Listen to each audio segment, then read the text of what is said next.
उसी तरह वो नबी जो है खिदमत खल्क करते थे, लोगों को अल्लाह की राह पे लेकर आते थे, नेक राह दिखाते थे, नेक राह बताते थे और अल्लाह की राह पे किस तरह से चलना है उस तरह से बताते थे।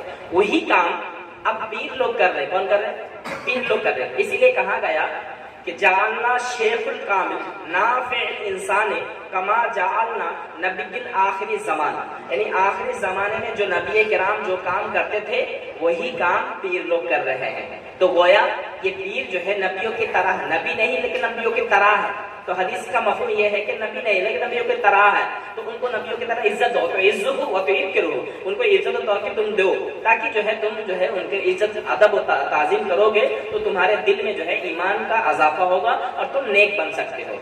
इसीलिए जो है पीर बुजुर्गान दीन जो है अंबिया अलैहिस्सलाम के वारिस होते हैं। क्या होते हैं? नबियों का वारिस होते हैं। तो इसीलिए जो है वो पीर बुजुर्गान दीन जो है अल्लाह के राह पर जो है लोगों को लेकर आते हैं और लोगों को सही राह बताते हैं, गुमराही से बचाते हैं कि तुम जो है गुमराही से बचो, नेक राह पे चलो और जो है गुमराह राह पे मत चलो, गुमराह मत हो जाओ बल्कि सही राह पे चलो। ये पीर कामिल जो है हिदायत करते हैं। पीर कामिल एक रहनुमा होता है। क्या होता है? रहनुमा होता है, रहबर, राह दिखाने वाले रहनुमा होते हैं, राह दिखाने वाले रहबर होते हैं। अब कई लोग कहता है कि पीर जो लफ्ज है वो पीर लफ्ज कुरान में नहीं है, तो उनसे कहो, वो अगर ये बात कहे तो उनसे कहो कि पीर लफ्ज कुरान में नहीं है लेकिन मुर्शिद लफ्ज जो है, पीर जो लफ्ज है वो लफ्ज फारसी लफ्ज है। क्या लफ्ज है? फारसी लफ्ज है। अब पीर का लफ्ज जो है फारसी वाले लोग जो है पीर को पीर बोलते हैं, यानी फारसी लफ्ज में पीर बोलते हैं, तो फारसी लोगों के लिए वो पीर है और जो है दुनिया के लोग जो है वो मुर्शिद बोलते हैं। तो कुरान करीम में जो है अल्लाह ताला ने मुर्शिद नाम रखा है पीर का। पीर का नाम क्या रखा है? मुर्शिद। अरबी में मुर्शिद बोला जाता है और फिर शेख भी बोला जाता है, शेख भी बोला जाता है। तो इसलिए जो है बहुत से लोग जो है आपको गुमराह करने के लिए ये बोलेंगे कि पीर करते हो तुम, तो पीर का लफ्ज तो कुरान में नहीं है तो हम क्यों माने पीर को?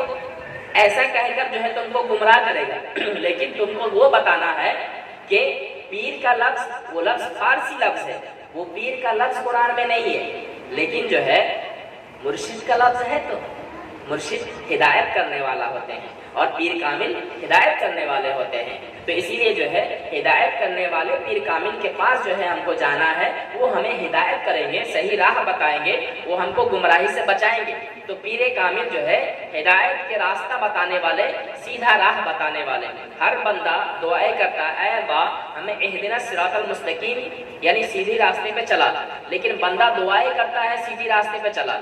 अब सीधे रास्ते में क्या अल्लाह रब्बुल आलमीन खुद आकर सीधे रास्ते पे लेकर जाएगा? नहीं, उसके लिए अल्लाह तआला ने पीर कामिल को रखा कि पीर कामिल जो है उसको खुद सीधे राह पे लेकर जाएगा, यानी सीधे रास्ता दिखाएगा।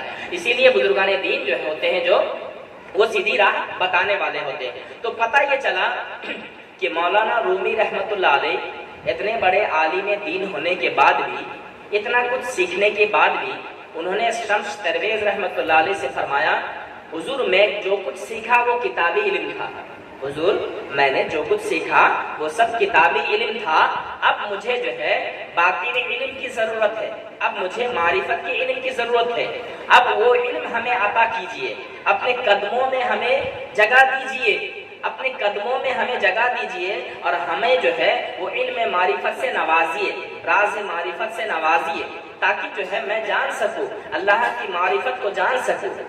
तो पता ये चला मौलाना रूमी रहमतुल्लाह अलैह खुद आलिम दीन होकर भी वो ये नहीं कहे मेरे पास जो इल्म है वो इतना काफी है, मुझे जो है और दूसरा इल्म की जरूरत नहीं है। इन्होंने ये नहीं कहा, उन्होंने कहा कि मुझे शरीयत का इल्म, किताबी इल्म मुझे हासिल है, मालूम है, लेकिन जो है मुझे मारिफत का इल्म चाहिए। और मारिफत का इल्म ऐसा है जो मैं आपको बता दूं कि सबसे पहले शरीयत जान ले। शरीयत चमड़ा है। क्या है? शरीयत चमड़ा है। तरीकत क्या है? गोश्त है। क्या है तरीकत? गोश्त है। और मारिफत क्या है? हड्डी है। और हकीकत क्या है? हड्डी के अंदर जो रोगन है वो है। तो समझ में क्या आया? तो इल्म मारिफत अगर वो हासिल नहीं करेगा तो फिर जो है वो खुदा तक पहुंच नहीं सकता, अल्लाह के कुर्ब हासिल नहीं कर सकता। तो अल्लाह का कुर्ब हासिल करने के लिए उसको इल्म मारिफत का सीखना بہت ضروری ہے۔ تو اسی لیے جو ہے اللہ والوں سے آپ کو جڑنا ہوگا اور سمجھنا ہوگا